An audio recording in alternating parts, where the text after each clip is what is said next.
पिछले 3 दिवस से अनेक वरिष्ठ महानुभाव आदरणीय सदस्यों ने अपने विचार व्यक्त किए हैं।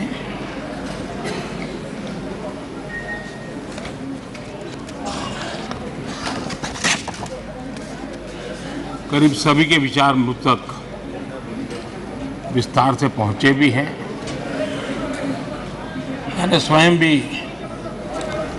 कुछ भाषण सुने भी हैं। आदरणीय अध्यक्ष जी, देश की जनता ने हमारी सरकार के प्रति बार बार जो विश्वास जताया है, मैं आज देश के कोटि कोटि नागरिकों का आभार व्यक्त करने के लिए उपस्थित हुआ हूं।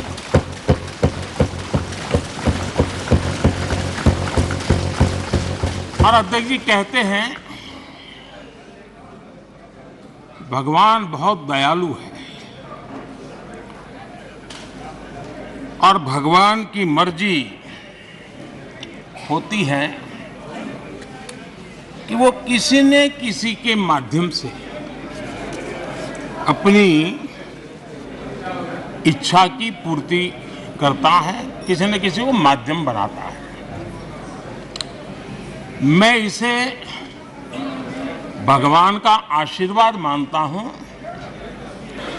कि ईश्वर ने विपक्ष को सुझाया और वो प्रस्ताव लेकर आए।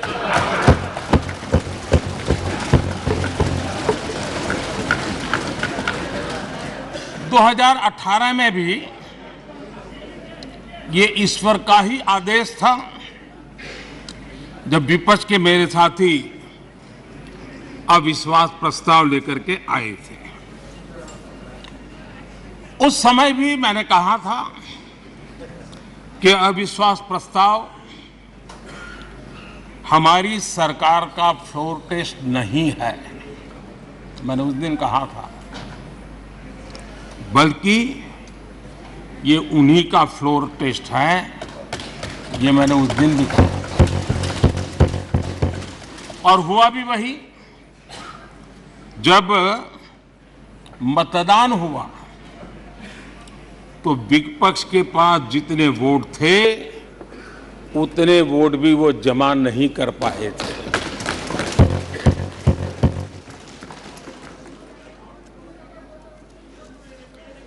और इतना ही नहीं, जब हम सब जनता के पास गए तो जनता ने भी पूरी ताकत के साथ इनके लिए नो कॉन्फिडेंस घोषित कर दिया। और चुनाव में एनडीए को भी ज्यादा सीटें मिली और भाजपा को भी ज्यादा सीटें मिली। यानी एक तरह से विपक्ष का अविश्वास प्रस्ताव हमारे लिए शुभ होता है।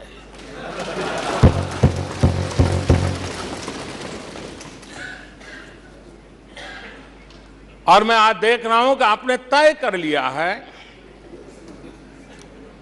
कि एनडीए और बीजेपी 2024 के चुनाव में पुराने सारे रिकॉर्ड तोड़ करके भव्य विजय के साथ जनता के आशीर्वाद से वापस आएंगे।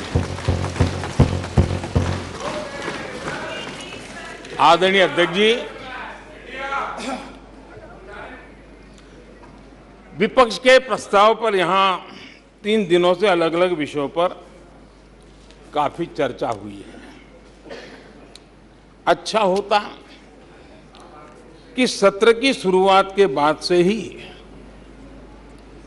विपक्ष ने गंभीरता के साथ सदन की कार्यवाही में हिस्सा लिया होता। बीते दिनों इसी सदन ने और हमारे दोनों सदन ने जनविश्वास bill, mediation bill, dental commission bill, आदिवासियों के लिए जुड़े हुए bill, digital data protection bill, national research foundation bill, coastal aquaculture से जुड़ा बिल, ऐसे कई महत्वपूर्ण बिल यहां पारित किए।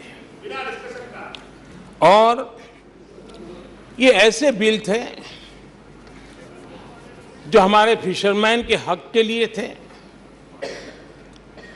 और उसका सबसे ज्यादा लाभ केरल को होना था।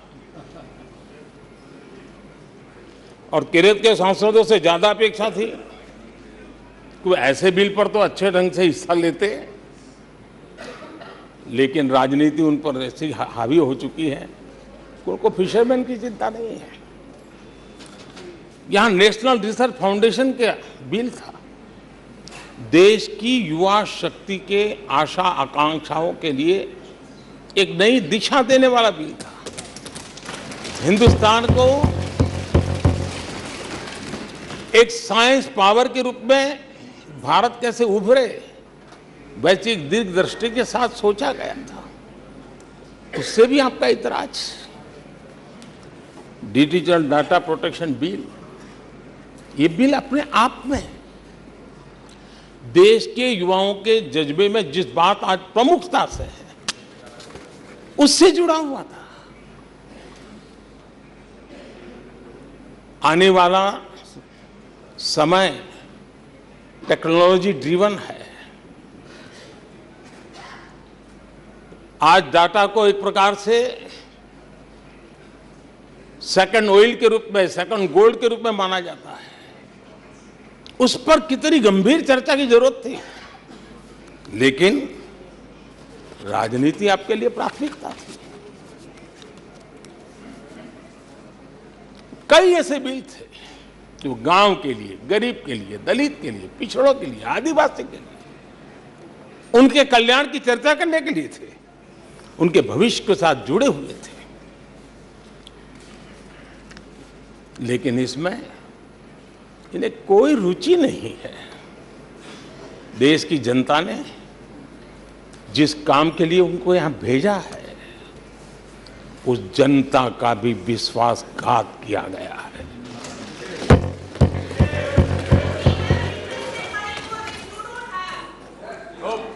विपक्ष के कुछ दलों के लिए उनके आचरण से, उनके व्यवहार से उन्होंने सिद्ध कर दिया है कि देश से ज्यादा उनके लिए दल है, देश से बड़ा दल है, देश से पहले प्राथमिकता दल है। मैं समझता हूं आपको गरीब के भूख की चिंता नहीं है, सत्ता की भूख, यही आपके दिमाग पे सवार है। आपको देश के युवाओं के भविष्य की परवाह नहीं है, आपको अपने राजनीतिक भविष्य की चिंता है।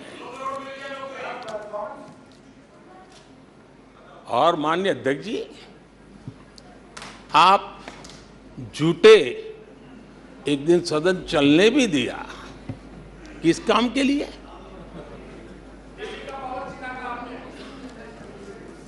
आप झूठे तो अविश्वास प्रस्ताव पर झूठे, और अपने कट्टर भ्रष्ट साथी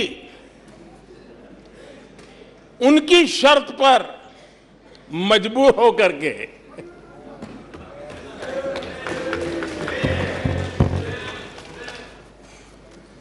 और इस अविश्वास पर प्रस्ताव पर भी आपने कैसी चर्चा की? और तो मैं तो देख रहा हूं सोशल मीडिया में आपके दरबारी भी बहुत दुखी है। यह हाल है आपका। और अध्यक्ष जी देखिए, मजा इस डिबेट का कि फील्डिंग विपक्ष ने ऑर्गेनाइज की, लेकिन चौके छक्के यहीं से लगे।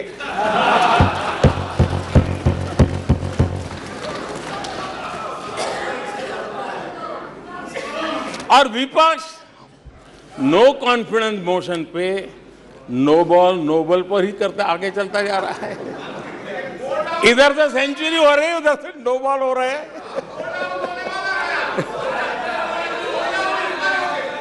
अध्यक्ष जी, मैं हमारे विपक्ष के साथियों से यही कहूंगा कि आप तैयारी करके क्यों नहीं आते जी? थोड़ी मेहनत कीजिए। और मैंने 5 साल दिया आपको मेहनत करने के लिए। 18 में कहा था कि 23 में आप आना, जरूर आना। 5 साल भी नहीं कर पाए आप लोग। क्या हाल है आप लोगों का, क्या दारिद्र्य है।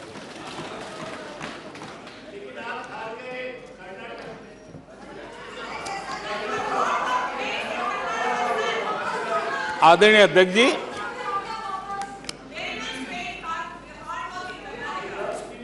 विपक्ष के हमारे साथियों को दिखास की, छपास की बहुत इच्छा रहती है, पर स्वाभाविक है। लेकिन आप ये मत भूलिए कि देश भी आपको देख रहा है। आपके एक एक शब्द को देश गौर से सुन रहा है। लेकिन हर बार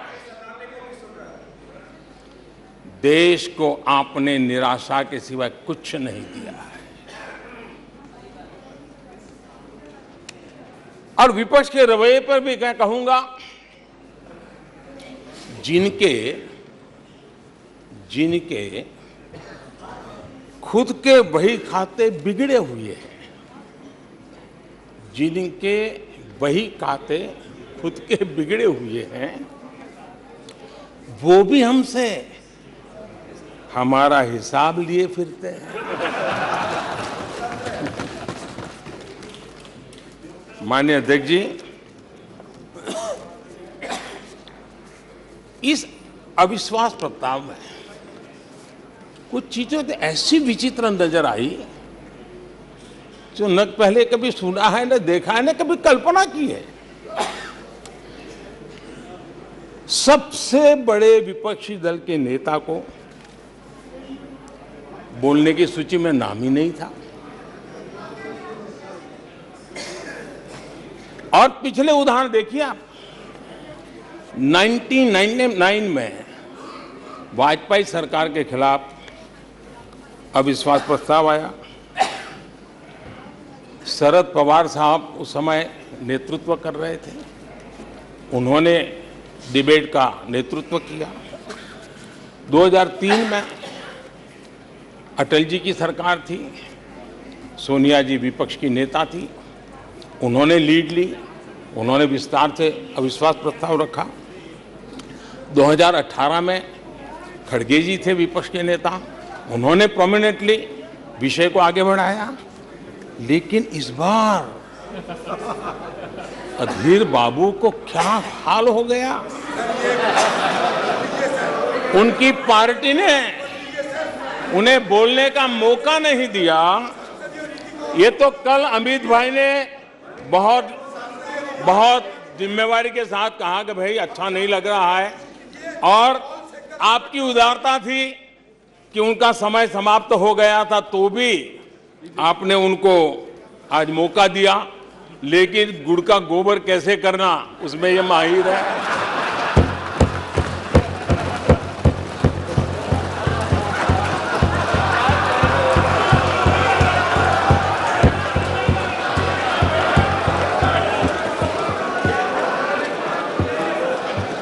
मैं नहीं जानता हूं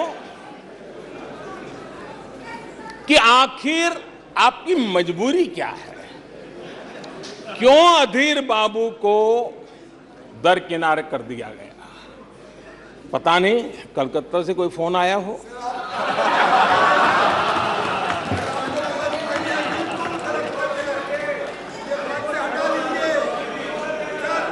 और कांग्रेस बार बार उनका अपमान करती है। कभी चुनावों के नाम पर उन्हें अस्थायी रूप से फ्लोर लीडर से हटा देते हैं। बिट्टू जी,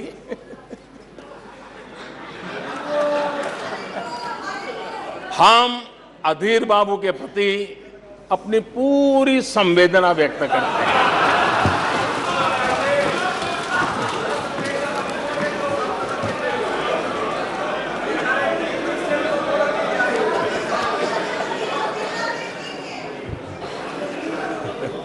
सूरज जी जरा जोर से हंस लीजिए।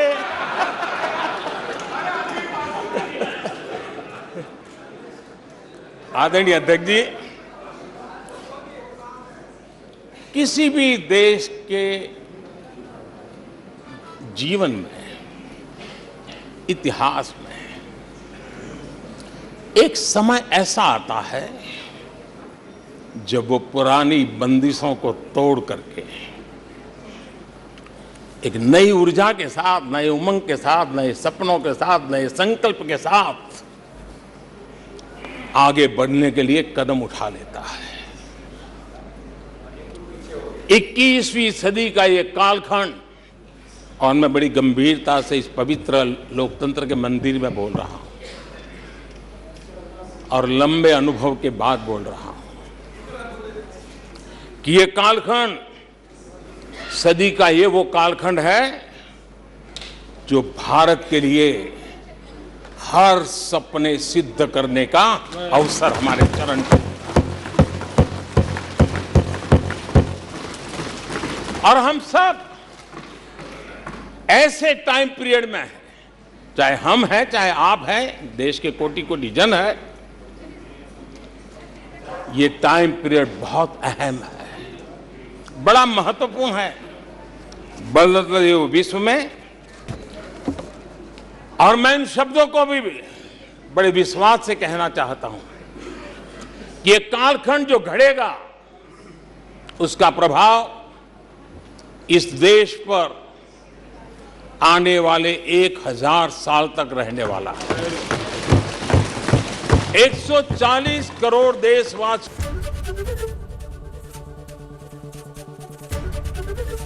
एबीपी गंगा, खबर आपकी, जुबान आपकी।